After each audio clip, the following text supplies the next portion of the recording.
everyone, thanks for joining me for this special Welcome to Tiller from Mint webinar. We're happy to have all these new Mint folks coming to Tiller, and I'm excited to dive in and show you how to get started. So first I'll be doing a demo of how to transition from Mint to Tiller. We'll show you how to get your data out of Mint and get it into Tiller, including your categories, all that categorized data. I'll also be showing you how to set up the foundation template for budgeting and cash flow tracking, and then we'll talk through some of the differences between Tiller and Mint and talk through all the features in Tiller money feeds that are available for helping you just power up your Tiller powered spreadsheets. We'll have a Q&A portion at the end of this session, but you can feel free to put your question in the Q&A tool at any point during the session. As it comes to mind, you can go ahead and throw it in the Q&A tool. I may answer some of the questions that you have, so you may want to wait, but feel free to go ahead and throw it in there. And then when this is over, you'll be prompted to complete a quick feedback survey. This just lets us know how we can continue improving these webinar series and future webinars that you may like to see us do. Lastly, you'll receive an email with a link tomorrow to some resources that will include a video recording of this session. So we are recording the session so that you can review it later and kind of go through your steps at your own pace. All right, so let's go ahead and dive in here. All right, so I'll close this one out. So I always like to start this demo from the perspective of someone who's already started their free trial of Tiller, linked a few accounts to Tiller. Here on the Tiller console, you can see I have Barclay card, credit card, Capital One, and then a Vanguard account linked to Tiller. And then in this demo, the example user here has already linked their first spreadsheet to Tiller. In this case, we're going to be demoing for Google Sheets. We'll provide some steps for the Microsoft Excel workflow through using Microsoft Excel. I won't be covering the specifics of how to transition from Mint to Tiller for Microsoft Excel, but that'll come in the resources that I'll send tomorrow, since we'll be strictly about Google Sheets. So already got a sheet linked here. And so I'll go ahead and open up that sheet. And then we can see here that I've already got some transaction data pulled in to the sheet. So that's kind of the point at which it's time to transition from Mint. So I've already linked those accounts, filled the data in for one of the accounts that I also have linked to Mint. And so the next step we're going to focus on is, right now you can see the transaction data that Tiller pulled in. We can pull about 30 to 90 days worth of historical data. None of it's categorized out of the like right off the bat. And so a lot of people want to bring over their Mint data because it's already categorized. Even if you're not super happy with Mint categories, I'll talk through how you can customize the categories once you've got the data in and the categories in. But that's kind of the first step, is just getting the categories from Mint into the category sheet here in Tiller. Because we give you some example categories, but these aren't going to line up with the Mint data that we're going to import. And so we want to make sure that this category list includes the categories from Mint. So the first step to doing that is going and exporting your data from Mint. So here on Mint, I'm already logged in. I'm here on the transactions. I'm just looking at all transactions for all accounts I have linked. In this case, I have that Capital One card linked to Mint. And then I have another card or another account or institution linked that I'm not able to link to Tiller. And so that's one difference you'll notice just in the data export. So I'm going to go ahead and scroll to the bottom and just choose export 246 transactions. I never really use Mint, so I don't have that much data in there. You may have lots and lots of data, but you can just go ahead and do that same step of exporting. If you do have a lot of data, you may have to do some paging using these options below to get all that data. So now that I've downloaded that transactions CSV, it's here in my downloads folder, I'm going to upload it to my Google Drive. So I just have like a CSV files folder here that I'm going to upload this transactions.csv to. And then once that's uploaded, I can double click. And then at the top, I'm going to choose Open with Google Sheets.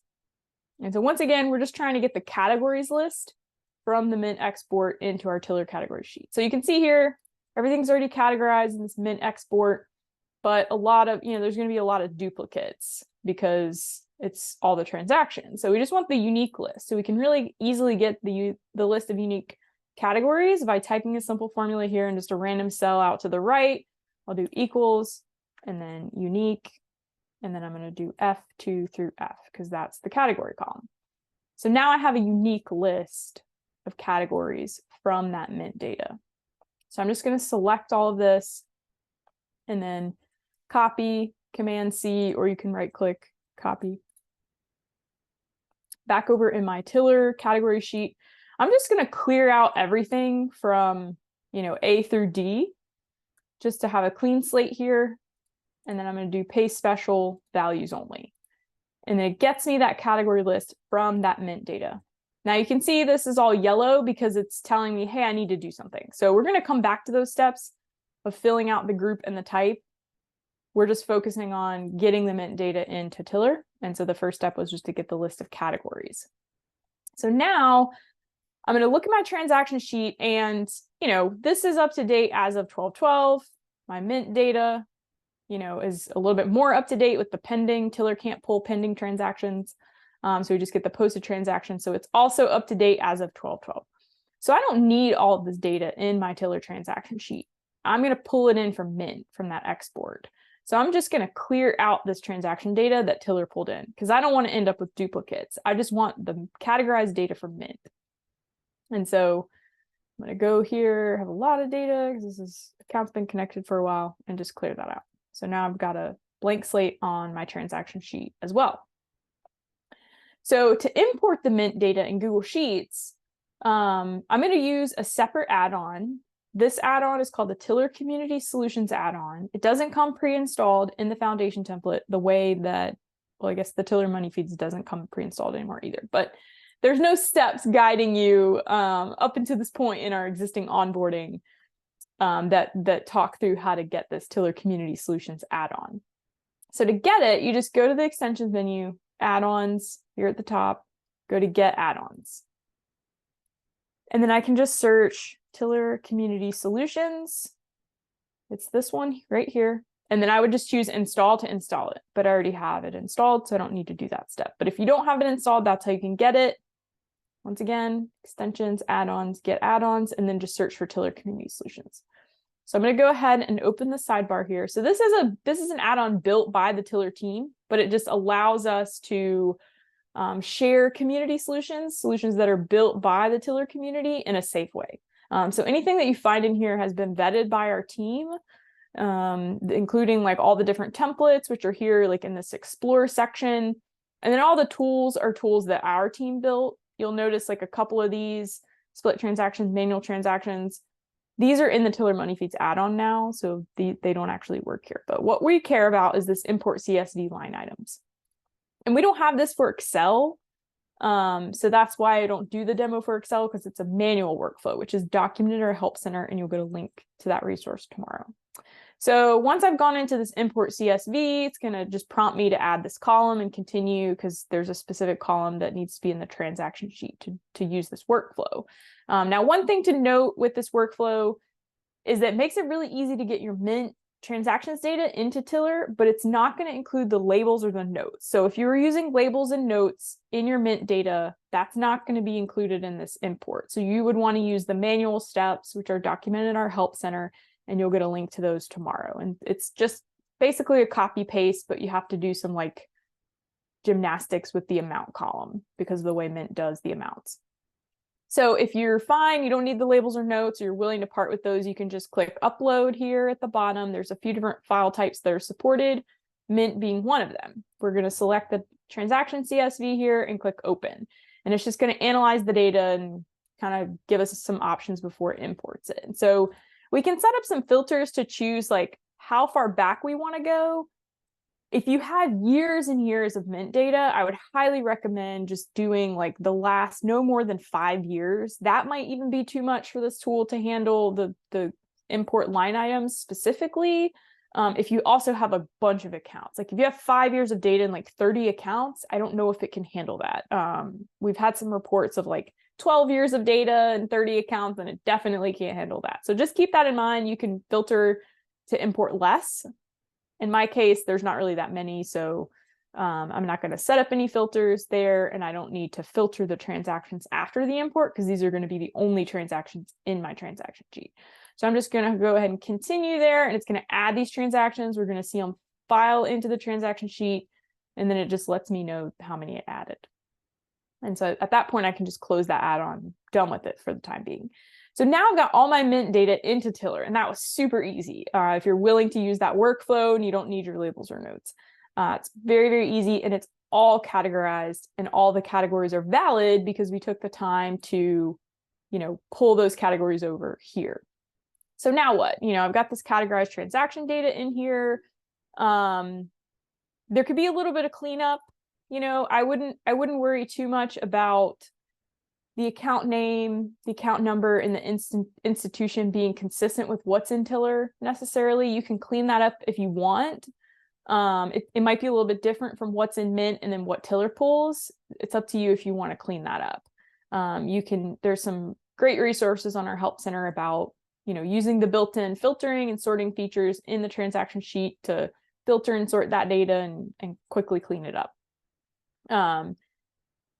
So then the next piece is, once you've got the categorized transaction data in there, it's really to think about your categories. So like Mint categorized, and they did an all right job, but maybe you're not super happy with the categories that they came up with for some of the transactions. Sometimes they get it wrong, and that's why we don't categorize the data for you, because we're not going to assume to know the intent of that spending. Like a great example here is this Swamp Rabbit Cafe. It's this awesome little cafe here where I live.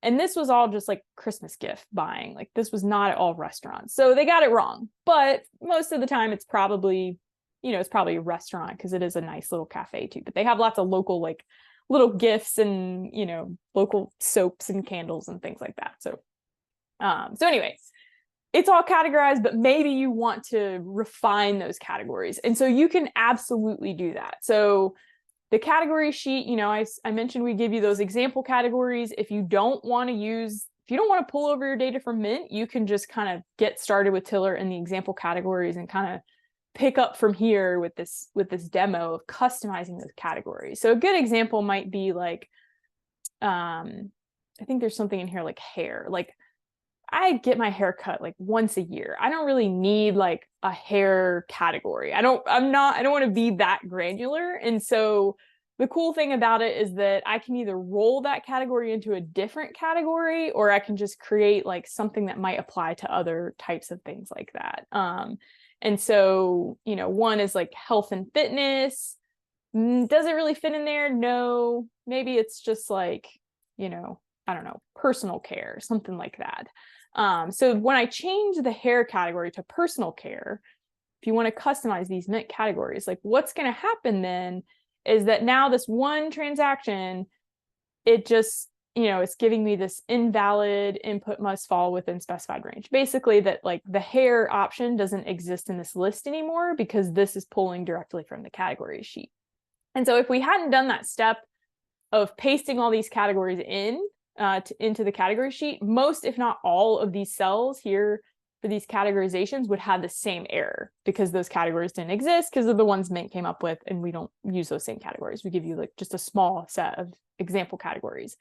So I can really easily fix this in a number of ways. The easiest way is probably just to do find and replace. And so if I do Command F, I can pull up this little find in sheet option, and then I can click this ellipsis and I can find hair and I can replace it with personal care. And I just want to do this specific range.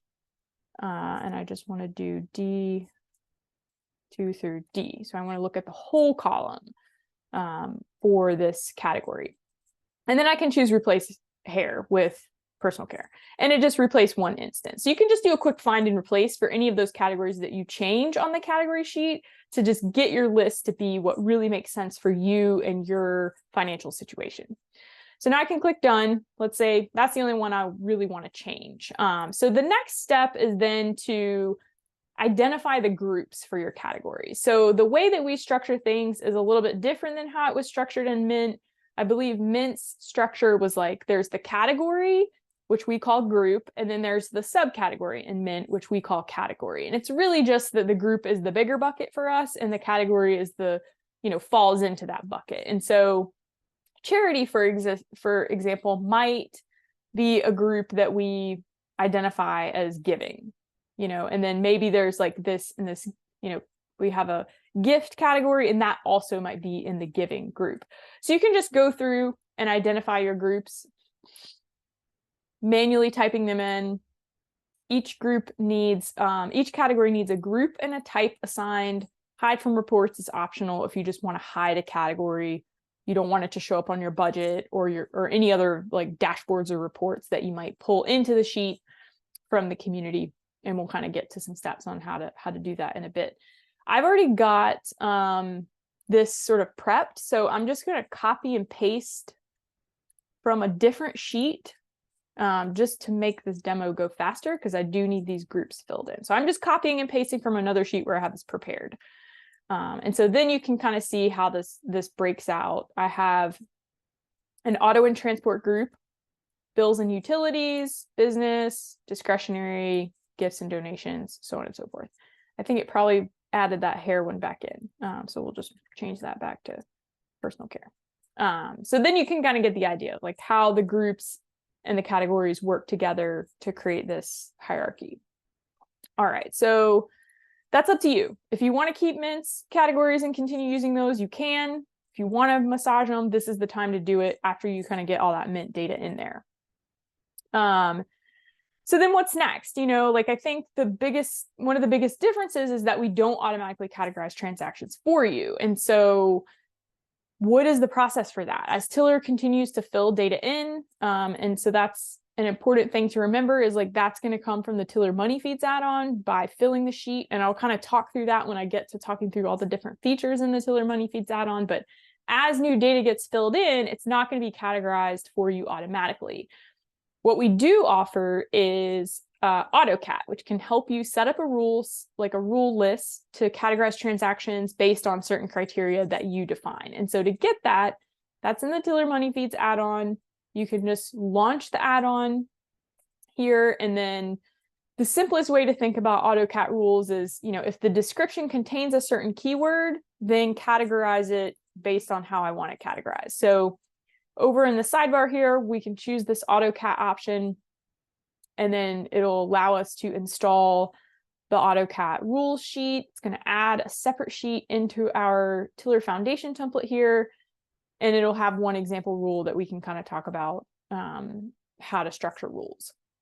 So it's just kind of building the sheet for us here, and then we'll see that one rule fill in. So in this example, you know, if the description of the transaction contains the keyword taco, then categorize it as restaurants. And so that was just kind of a fun rule. We've just figured any description that has the word taco in it is probably a restaurant. So that one's pretty easy. You can use the sidebar here to help you build rules. One thing that can be handy is using this rules from past 90 days. It's going to look at your recurring transactions and find ones that happen several times. And then since they're already categorized in the transaction sheet, it already knows what category we probably want to use. And so that's why it's worth doing that work of massaging your categories first before you kind of run through this part, because then you can create all these rules and it'll create all the rules. And then the next time the data gets filled in, if you turn on this auto run on fill, then it'll use this list to help categorize transactions. So anything that matches one of these rules, it will be categorized for you when it comes into the transaction sheet. If there's not a rule for something, it won't be categorized, and you can easily just categorize it using the dropdown here. You can also just type the first few letters of the category and you know, just fill it in that way. But be sure to turn on this auto run and fill to have it automatically try to categorize when you fill the sheet with new data. So that's really going to help power up your workflow. You can also just build rules right from the transaction sheet by using this simple rule builder here. AutoCat's really awesome because it can do more than categorize. It can help clean up descriptions. It can apply tags and notes. I won't demo that stuff right now, but just know that it's very powerful, and definitely check it out and read up on it. All right, so what's next? We've got the categorized transactions in here. You understand how to create AutoCat rules, how to stay on top of your categorizations. If you want to use the foundation template for budgeting, you can set your budget targets on the category sheet here in column E. And so if you just set the budget for one of these, let's say, you know, our insurance is $100 a month for our car insurance, I can just type 100 and press enter, and then it's going to cascade out to the right for me and fill in every every other month with that same value. And it's just a simple formula. So if I need to modify it for a specific month, I can really easily do that. So let's say I just pay a 6-month premium. That's going to be due in maybe June. So let's say my auto insurance budget for that month needs to be $600. And so I'm just overriding that simple formula, but the next cell still has the formula referencing the previous cell. I don't need it to be this high in July, so I just set it back to 0. And then it picks up, and then December, another 6 months goes by, that 600 premium goes there. So you might be wondering, we're in December of the year. Why is it starting in January? How do I get the 2024 months in here? How do I get ready for 2024? Since you're coming in, most likely, if you're new to Tiller and you're just coming in now, you probably don't really care to necessarily, maybe you're just ready to get ready for 2024. That may be the easiest thing to do. And so in that circumstance, if you don't care to try to set up a budget for December, then I would just change this from 2023 to 2024. And then you can see how those all update out to the right. It's not going to update any of what's here. So just keep that in mind. Just go ahead and change it to 2024 if that's your preference. And so, we can fill in the budget values. You can change this to another month too if you want your budget year to start in a different month. Just make sure it's always the first of the month, whatever month you choose. So if I wanted to start this with December 2023, I could just change it to 12/1/2023, and then it's going to update out to the right. My 12-month budget year just goes from December to December, basically. But for just simplicity, we'll just leave it at 2023 here. And then like I did with the other categories and such, I just have the budgets pre-populated. So I'm just going to paste those in from my prep sheet just to keep the demo moving. So now you can see like all of those things updated out to the right for me there. And if you're not sure what your budget targets should be for some of these, a great way to figure that out is one, just make sure that you have at least last month up to today categorized. If you move the data over from Mint, you probably already have it categorized. And then you can use the monthly budget and flip back to last month and review the actuals. And then that's going to let you know how much you spent for each of those categories last month, which could be a baseline for your spending this month. Things might be out of whack for December because of the holidays. Maybe you have extra gift spending. And so you can just kind of account for that in that category. So here's my gift category. And maybe, I'm looking at like, I don't know, $1,500 in holiday spending or something like that. So that's, just something to keep in mind there. All right, let's see here. So once you've got the budget set up, then you can use the monthly budget and the yearly budget to kind of understand your cash flow and see your progress. And so if we flip into December, the current month, we can get a sense for our spending so far this month. So in the top here, we get a sense for our cash flow, and the planned cash flow is based on what we plan to earn minus what we plan to spend. So if everything goes according to plan in our budget, then we're going to be in the hole $15. And that is definitely because of that $1,500 budget for gifts. So maybe that's, that's too much. So let's drop it down to like $1,000 for gifts this month. And then we see we have a planned cash flow of, $485 based on a $4,000 income budget and a $3,500 spending budget. And so, $500 is a little good amount of wiggle room in case something else comes up. The cash flow to date is based on our actual earning minus our actual spending. And so this is all based on your categorized transaction data and your income and expense categories. The spending budget is just all the money we plan to spend, all those categories that are marked as expenses here on the category sheet. And then the income is just everything marked as income here on the category sheet and the budget that we set for those. And then we get the actual income and then the actual spending, once again, based on categorized transaction data. And then lower in the table, we can get a sense for how you're doing. So, what you budgeted here, what you've actually spent, and then what's left. And so, for example, we budgeted 200 for restaurants, but so far we've spent 361, so we're over 161. But if you recall, that Swamp Rabbit cafe expense, wherever it was, that was not actually restaurants, it was actually gifts. So that's where Mint got it wrong. I can change it to gift, and then I can see how that changes in my monthly budget. So I've actually only spent $81 if Mint got it right the other times. So that's how you can kind of check in on your progress. So what if you don't care to budget? Say you don't, you're not into setting budget targets. You just want to see where your money's going. A great way to do that, just what's out of the box in the foundation template, is the spending trends sheet. And so you can get just some breakdowns of like how much you spent yesterday, the last 7 days, the last 30 days. You get your cash flow, just income minus expense here. That's the simple cash flow calculation here. And then you can see your spending breakdown per group and per category, a little lower with a very simple visualization. Now, we recognize that Mint had a lot of great charts and visualizations, and that's a little bit different in Tiller as it's a spreadsheet. But there are some other community-built solutions that you can add on top of your foundation template that are a little bit more visual and closer to maybe some of the charts and graphs that you're used to seeing in Mint. And so the two that I like to show off for that, they're in the Community Solutions add-on. Once again, you can get it from add-ons, get add-ons, search for Tiller Community Solutions if you don't have it. And then we can just open the sidebar here.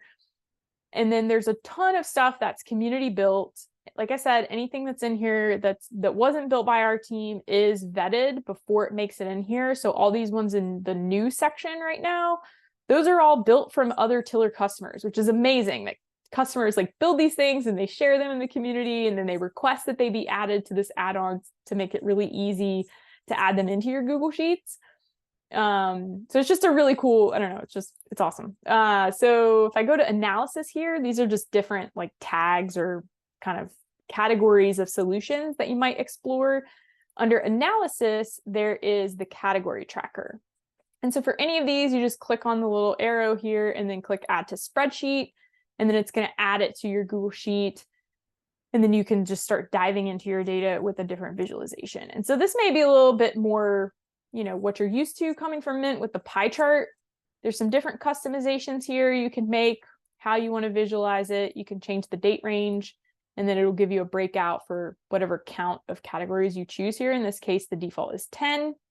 On the left, you can see the total amount per category, and then a quick check-in on like the type in the group, income versus expense, and then whatever group, some cash flow data up here in the top left. And then lastly, the total amount per unique description. And so, there's a few different Harris Teeters in here, a few different Ingalls, because they all have different descriptions. So it's based on unique description and how much was spent there. And so you can see that this is my preferred Ingalls, but then for whatever reason, like this one's capitalized. So anyway, just keep that in mind. There's the caveat there, and it's by category. You can pick the category you want to review. The second one is also in the analysis section here. And it's this monthly analysis sheet, and it kind of helps you get a month-over-month comparison of your spending per category or income, even by group. There's lots of different customizations you can make to it. I don't know why it's still defaulting to 2022. I do this demo every time, and I'm like, it's 2023, and then I don't go and like fix it. But anyway, so I can choose category, and then I can choose a specific category if I want to just look at the trends for that category. So for example, I can see, because I only have data back to August from Mint, and so I can just kind of see how things compared, my actual and then the month-over-month comparison. And I can see my budget versus actual in the chart here. The part lower down just gives me all the categories. And I don't have a lot of, like I said, I only have data to August. So it's just a really handy way to kind of get a different visual and get that month-over-month comparison.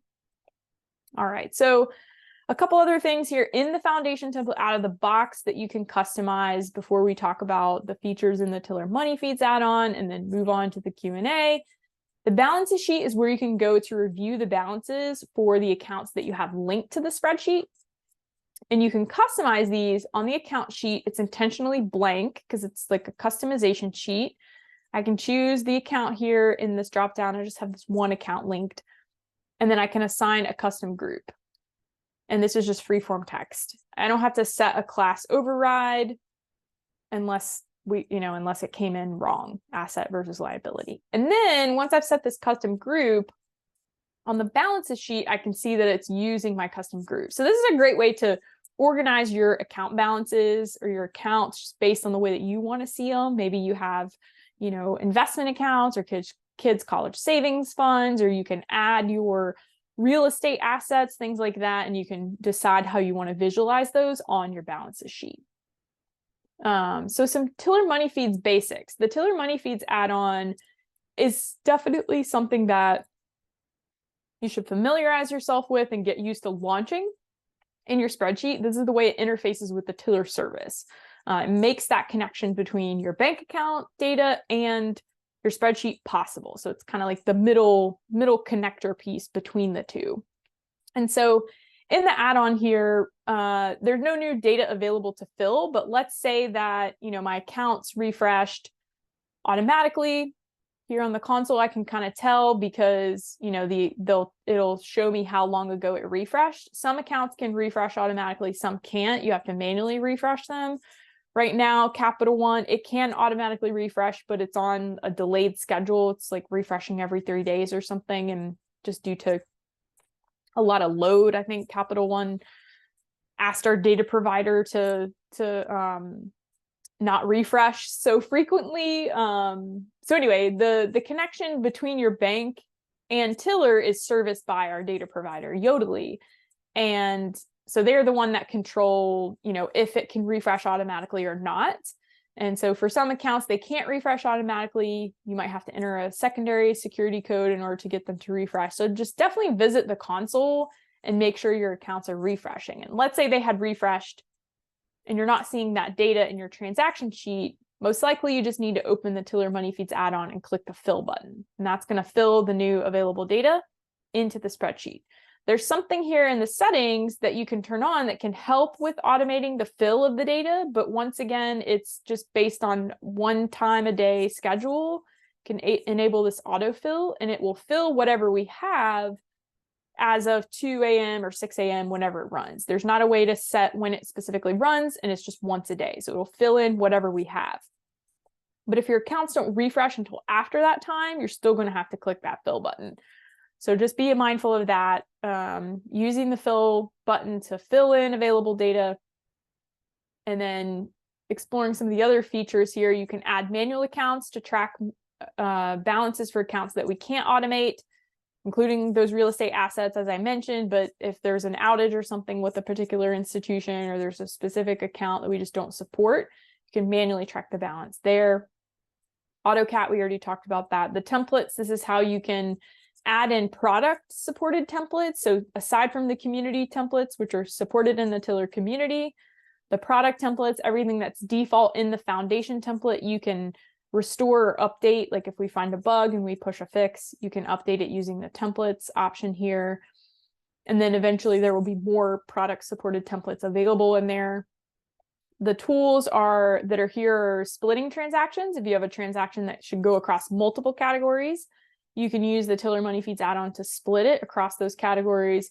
And adding manual transactions, there's a manual transaction tool, but it's just one at a time. It's not like a import, like the community CSV import. And those are the main features in the Tiller Money Feeds add-on that you may want to take advantage of.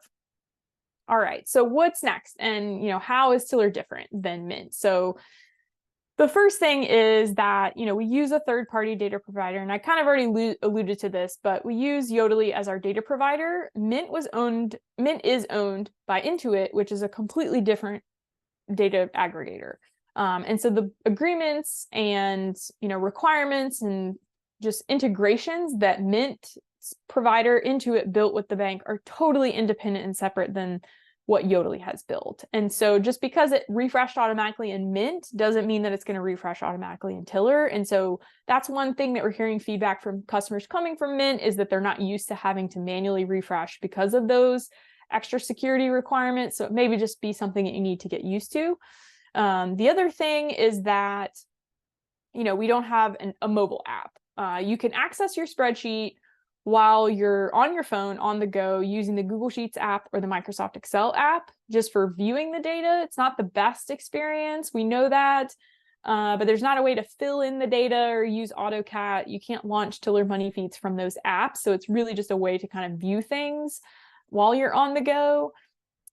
You can check your balances from the Tiller console. I have the feature disabled just to, kind of protect my balances here, but You can have the balances showing here, so you can check balances while you're on the go. You can also refresh accounts from the console on your phone as well. If you need to like get the most up-to-date balance, you can do that. And we do hope to add additional functionality to the console to make it more of a better, just to improve the mobile experience that way.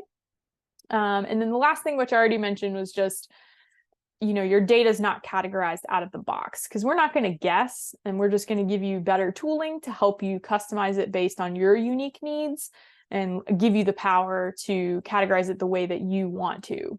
You own your rules and your categories. We're not going to guess. And so how is Tiller better? So there's some differences, but like, in my opinion, I'm biased, Tiller is better. And I think the main reason, first and foremost, is that we keep your data private and secure. You're never going to see us trying to sell you ads for other services because we sold your data to somebody. We don't sell your data. We don't even have access to your private transaction and balance data. We don't see that. And so we have a very strong privacy and security stance. And so that, to me, is like one of the biggest pros with Tiller versus Mint, where they were like, they were selling your data to people and serving you ads. You're a customer, not our product.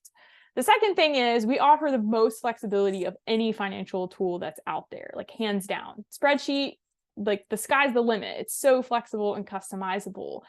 Those other apps, even Mint, like they're going to box you into doing it their way. We're not going to box you in. We're going to give you a nice foundation, the foundation template, and we're going to feed the data in, and then we're going to let you, it's your money your way. We're going to let you do it your way. The other thing is we're here to help. So we have a small but mighty support team, and we're completely US based. We're super knowledgeable. We don't have live chat, but if you reach us via the messenger here, we are experimenting with, using AI responses to try to just help with the load, and just, it can be really, really helpful. But you always have the option to talk to a person. We're never just going to shove you to a bot and not allow you to talk to a person. We just try to see if the bot can answer the first response, and it's actually doing a pretty good job. We'll respond within a couple hours during our sort of office hours, which are generally 9 to 5 Eastern time. Once again, it's not live chat, but we're super happy to help. Please definitely reach out to us. And then the last thing is we have a vibrant community of enthusiastic customers and spreadsheet users. And so if you haven't explored it yet, you can find it at community.tillerhq.com. When you feel ready, it's definitely a lot there. So I would just highly recommend getting set up in your foundation template first, get the hang of it there, set your categories up, set your auto categorization rules up, and then start exploring the community and the Tiller Community Solutions add-on. But there's a ton of awesome stuff happening over there. It's a very supportive place, lots of solutions being shared, even ones that are not in the Community Solutions add-on. You can find those in Show and Tell for Google Sheets, and same thing, Show and Tell for Microsoft Excel. And I don't know that I mentioned this specifically, but we don't have a Community Solutions add-in for Microsoft Excel. So the only way to get Community Solutions right now is to just follow a manual workflow to copy the template into your existing foundation template or Excel workbook in order to get those. But eventually we're continuing to build out the Excel features to be closer to parity with Google Sheets. So we won't have a Community Solutions add-in for Excel, but the ultimate goal is to basically take everything that's in that Community Solutions add-on for Google Sheets and move it into the Tiller Money Feeds add-on. Still, the Community Solutions will be community supported. They'll be denoted as community. And then similarly for Excel, the same sort of experience will happen in the Tiller Money Feeds add-in for Excel. But like I said, don't rush into the community, because it's a little like the Wild West over there. It can be overwhelming if you're not like even just set up. And if you have questions about anything that's just default in the foundation template, about Tiller Money Feeds, about your bank connections, definitely come to us in support via the chat first. We're going to be the best able to answer your questions, usually the most responsive. The response times in the community can be a lot slower. It's a really supportive place, but like if you need product help, like just come to us in the chat. All right, so a few reminders before the Q&A. Refresh your accounts here on the console. You can click the refresh button to refresh those accounts. Make sure you launch the Tiller Money Feeds add-on and click the Fill Sheets button to make sure you're getting the latest data in. and then join and explore the community when you're ready. All right, so let's take some questions. So Kevin asks, can Tiller import notes from Mint transactions? These are my personal notes detailing some transactions. As I mentioned, the Tiller Community Solutions add-on CSV import cannot import those notes. You can have a notes column in your transaction sheet. You can customize any of the data in the transaction sheet except for row 1. So don't change any of the pre-populated headers in row 1 specifically, but you can add additional columns. It's going to give you this heads up warning when you make any edit that's going to affect row 1. And in this case, we're adding a column, so it needs to add a row 1 for that column. But because I know what I'm doing, I just say don't show for 5 minutes and click OK. And then I can add a note column. I recommend using note singular versus notes plural, just because it's used by some other tooling in the Community Solutions add-on if you want to take advantage of that. The other edit not to make is changing the name of the transaction sheet. And if you accidentally blow away one of these headers, it's not going to fill in with the amount now because it doesn't know where the amount column is anymore. So just keep that in mind. And so to get those notes, Kevin, you would need to use the manual workflow that you'll get in the resources tomorrow, and it's just more copy paste. It's just a longer manual workflow. You can't use the import tool to get those in. All right, someone asked, how far can I import Mint data? I would like to see at least, I don't know how many years that was supposed to be. It just says, I would like to see at least W years worth of data.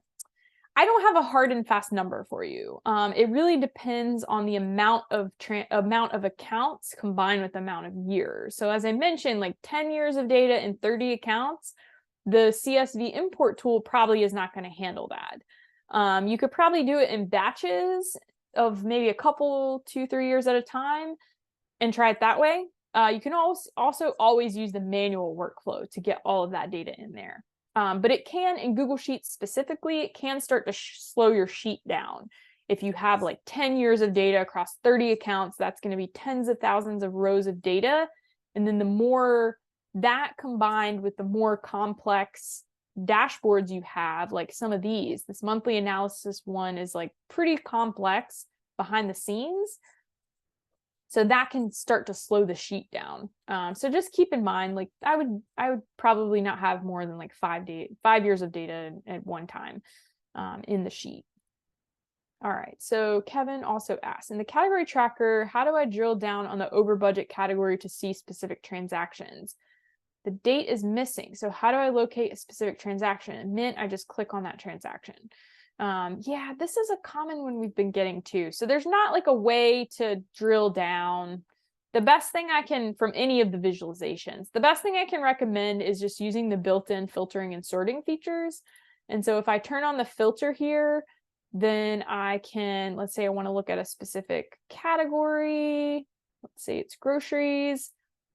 Then I can drill in and see the specific category on the specific date and all the details. So that's the best that we can really do right now. Google Sheets doesn't have a way to allow you to click from a specific category, let's say here or here, and then go immediately to a filtered data set.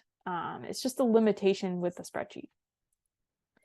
All right, someone asked, if I have a few Airbnbs set up as a separate LLC maybe, do I need to set up a separate Tiller account? No, you can use the same Tiller account. You can connect those accounts here on the console, add accounts, and then you can just create a separate spreadsheet just for the Airbnb financial data.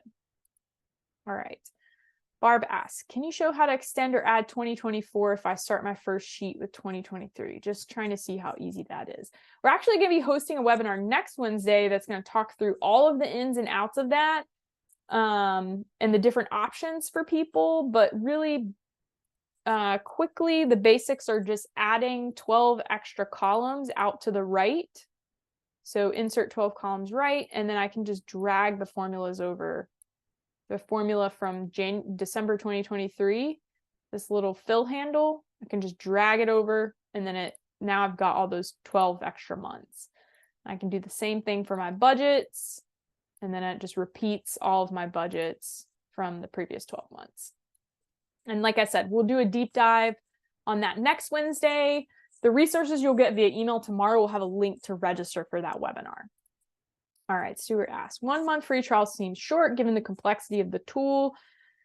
Is there a way to extend that for Mint users to allow time to fully flesh out utility and compatibility, maybe 2 to 3 months? This is especially important as you don't offer a monthly plan. You have to pay for a full year.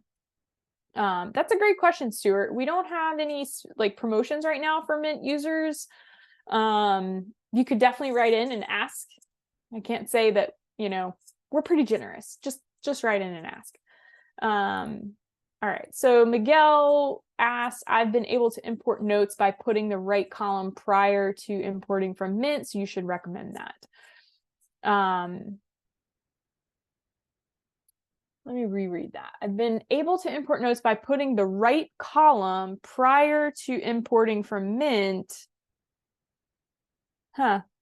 That's interesting. I tried that workflow where like I added the notes column to the sheet, and then when I did the import, it didn't fill in any of the data. But hey, if that works, that's awesome. And I think like what you're describing is, you know, I think Mint calls it notes, so you would want to add it as notes, you know, and the other one's like labels or label or something. Maybe I put the wrong label or wrong header keyword. I'm not sure. All right, Kevin asks, can you please show the monthly budget and yearly budget views? Yeah, so the monthly budget here gives us just, you know, for a specific month in a specific year, the breakdown of our budget for that month and our spending for that month. The yearly budget, you can pick the year and then you can pick the month that you want it to start. And it's just like a 12-month sliding view. So, you know, if I pick April or I pick August, it's going to start in August and then it's going to go 12 months across. And it gives you, you know, you can see your cash flow at the year level or at the specific month level, what you're budgeting, and then what your actual cash flow was. Hopefully that helps. Let me know if you have a specific question, Kevin, about those. All right. Jamin asks, can I split an expense into 2 or more categories? Yeah, so that is where the Tiller Money Feeds add-on comes in. So if we just select a transaction, Tiller Money Feeds, we can go to tools. There's some quick access here.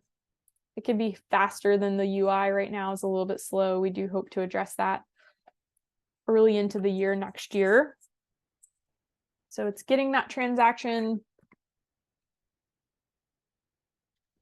And then you can split it. And the way I like to do it is to just decide like, what is the start with like the smaller portion basically. Because when you add the split, it'll add the remainder for you. So let's say like, you know, let's say like 20 of this was like cash back or something like that. I don't think we have it's not like a cash category here, but let's just use transfer. And then we'll do add split, and the rest of it was groceries. So then you see how I added that, you know, $47. It added the remainder of the total $67.29 after I took the 20 out. And then you can just click split transaction, and it'll just split that into those 2 transactions. So we got our $20 transfer and then our 47 groceries. All right. Different Kevin asks, you mentioned limited mobile functionality. Is there a future to build a solution out? How is the interface on an iPad? So we probably in the shorter term, and I don't have any specific timelines yet because it hasn't been prioritized on our roadmap yet, but the shorter term is adding additional functionality to the Tiller console that's helpful for mobile. So like I said, you can see the balances. There's other things that we could add to make this more useful on mobile. It's just kind of deciding on, you know, what the specific widgets are that we would want to show on the console to make it more friendly for mobile or useful from a mobile perspective. It gets a little tricky with like, you know, the sort of data architecture from the perspective of, okay, well, this is my spreadsheet and I've got all the data categorized here. The console doesn't have access to your spreadsheet right now. And so it's like this question of like, do we want to be able to see, the data that's in your spreadsheet, or is it like all the data gets categorized in our database somehow, and then it can be accessible to the spreadsheet. There's a little bit of like a jump from console to spreadsheet. But as far as building out a mobile app, that is not on like a native iOS or Android mobile app. Like that is not on our short-term roadmap. So it would be, if anything, it would just be powering up the console to be more of like a better mobile experience.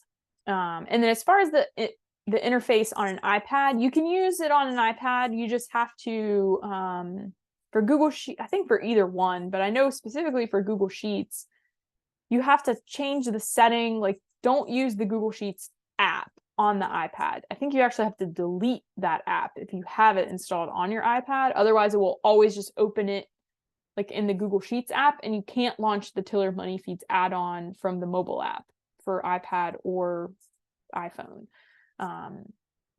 And so you have to like open it in Safari browser and then change it to desktop view or something like that. There's some steps in the help center and like on the community about how best to use it on an iPad. All right, so someone asks, can we do year-over-year spending and income trends like we can do in Mint? There are some community solutions for year-over-year. Let me just pull up the link really quick. It's different than the way that it looks in Mint, but this is kind of what we have right now. You can choose, like if I just kind of zoom in, you can choose categories, last month, this month, and you can change this from last year to this year. But it doesn't, like if you're looking for the chart that's like, it's like a bar chart and like, I've only ever seen it. There's some other community thread about it. So somebody may have built a solution that meets that need. It's not jumping out at me here. Yeah, this is something different. That's not the same sort of visualization that you're looking for. Yeah, I don't know if that one, I know there was like a lot of discussion about it, but I don't know if somebody built it out. So anyway, don't have a good answer for you on that one, as far as like that specific visual that I think you're talking about. All right. Karen asks, I'm having trouble with my EQ bank connection. It's linking and updating account balances, but it won't sync my transactions even when I refresh or hit edit connection. Is there anything else I can try outside of waiting for support chat to reply? Not really. And yeah, in instances like that, usually we have to contact our data provider in the specific circumstance that you're talking about. Even though it seems like it's refreshing, but you're not getting transactions, sometimes there's still an error in the background. It's just that you don't see an error during that refresh process. And some of the errors we have to wait to see if they clear on their own, because usually they do. And so if that's a situation where you're waiting for them to reply because you're just waiting to see if it will clear on its own, then really you just have to kind of wait. If they just haven't replied yet, just give us some time. Like, we're super backlogged with so many new Mint users coming in, and then we had some time off. Like, we just have a really high volume of conversations right now, so we're just trying to stay caught up. So we really appreciate your patience if you're waiting for us to reply, but we definitely will get back to you. Yeah, it's either wait and see or just wait for us to reply, but most likely we'll have to contact our data provider about it if it doesn't clear up on its own within a few days. And that can take some time for them to like investigate the issue and then fix it and then ask you to verify if it actually fixed it. And if it didn't, like, it can be a little bit of a long process. And we're working to try to make that a better experience. We're actually evaluating additional aggregators to just try to have more reliable connections and faster support from their side. Because our side, we're doing what we can to be as responsive as possible, given we're a small team and there's a lot of extra volume, but at some point, if we have to pass it to them, like, it's totally out of our hands. And we have to wait for them, and pushing them doesn't help. Like, we've tried. So we're looking for additional aggregators to try to make that whole experience better, or just see if it is. Like, we could sign up for a second aggregator and it's the same experience. The connections aren't that reliable because this sort of industry and banking data aggregation is really quite volatile because all the banks have different website designs and things like that. And when you're dealing with like, you know, overseas support, it's sometimes, you know, there's language barriers and there's just disconnects. So we're hopeful, but we'll see. All right, so Kevin asks, does the sheet have to be sorted by date to refresh it with new transactions? No, it doesn't have to be sorted by date, but in the Google Sheets version, it will resort the spreadsheet by the date column after it fills the data. So you might sort it by category, and then you get in there the next day, and if you had the autofill turned on and it filled some data in, it's now going to be sorted from newest to oldest by the date.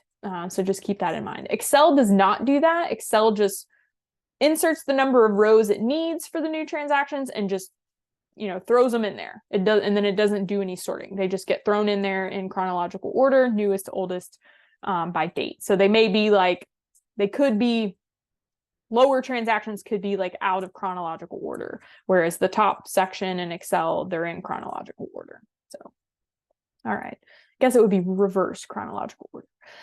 All right, last question here before we wrap up. Someone asked, how does Tiller recommend handling a very large list of transactions? My accounts generate a lot of transactions, about 5,000 a year, and after a few years, especially if I import historical info, it's going to pile up. Does Tiller recommend starting from scratch in a new budgeting sheet each year, 5 years, etc., or can Google Sheets and the scripts handle a ton of transactions in the list? Let me check. Let me just double check in my sheet, my personal sheet here. I don't have the hard numbers for you, and that's why I'm just trying to compare my own spreadsheet. So I have data dating back to, let's see, I have data dating back to 2018, but I only have 4,296 rows. So that's not nearly, you know, 5,000 a year as you're kind of talking about. And so, you know, I probably only have like no more than 7 accounts connected to that spreadsheet.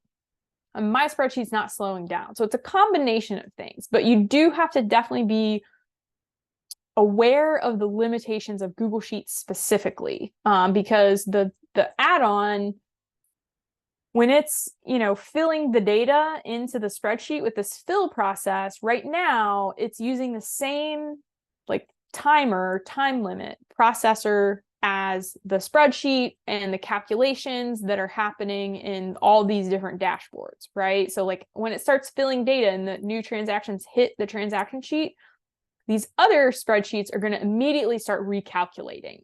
And you see that little progress bar in the top right start to go, like it's trying to process the new, you know, the new data in the context of the calculations and the formulas to create and update the visualizations in a dynamic way. And so if you have like 30 accounts and you have, you know, 20,000 rows of data and you have really, really complex dashboards in here, most likely this fill process is not going to finish. It's going to crash with a huge amount of data. And so if you're getting like 5,000 a year, I mean, I would recommend like probably no more than 2 to 3 years of data. I would maybe after 3 years just create a new sheet. And you can easily like just make a copy of this sheet, and then that would be your archive for whatever years you have in there. And then the live version that's not the copy, you just clear out the data from the previous years, and then it'll just pick up and keep going where you left off. And it'll improve the speed of the sheet. And so that limitation with the performance, like one aspect of it is just the processor time. It's like a 6-minute timer. And so like if everything doesn't finish in those 6 minutes, because this is like sharing the same timer as like the spreadsheet recalculations, it'll crash. And that's a Google limitation. There's nothing we can do to change it. It's not our 6 minutes, it's Google's 6 minutes. However, we can work to try to change some things on our side to try to prevent that from happening. It's just we haven't been able to prioritize doing that yet. But it's, you know, it comes up more as we have users that have been with us for a really long time. They get more and more data. And so it's going to come up for us to address it, I think, in the near term. And so that's just, hopefully that helps answer that question. I don't have like a hard set, but just, we have a great resource on like what happens if it crashes, like different things you can do in your sheet to try to clean it up so that it doesn't crash. All right, so last question here just popped in. Do you run into duplicate transaction reconciling due to how the data provider gets new data? I mean, sometimes we do have issues where the data provider adds duplicates because they, mismarked a transaction as posted when it was really pending. Because our system, we don't handle pending transactions. And if they get it wrong anyway, like we're not touching the data in your sheet after we put it in your sheet. So there's no like syncing happening to know like, oh, I already got this transaction. Like, let me not put it in there again. Or let me remove this transaction and add the new one in because it came in with a different amount because the tip or something like that. So there's a chance that can happen. And usually we can report it to them and they fix it. But we're not doing a whole lot of reconciliation. Like there's some dedupe or dupe detection at the onset, but it's really, really specific criteria where something would get matched as a duplicate and not get into the system to where it can be filled. So hopefully that answers your question. All right.